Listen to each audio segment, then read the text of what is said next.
on kaela turjapingeid hästi palju, siis siin on üks veel minu lemmikharjutustest.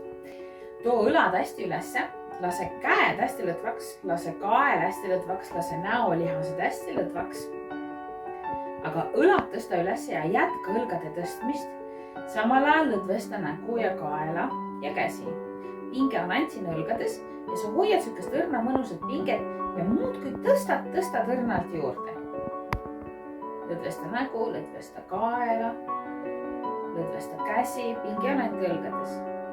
Ja tõstad kogu aeg peale. Tõstad ja tõstad ja tõstad. Kuni sa tunned, et sul hakkab ebameeldiv ja las ta hakkab. Tõstame natuke ikkagi veel peale. Kui sa tunned, et sul hakkab ikka väga ebameeldiv, siis tõsta juurde ja loe 10. Kui sa jõuad 10, siis nüüd teed niimoodi. Ja nüüd tunne, kuidas kõik see pinge lihtsalt. See on hästi mõnus harjutus.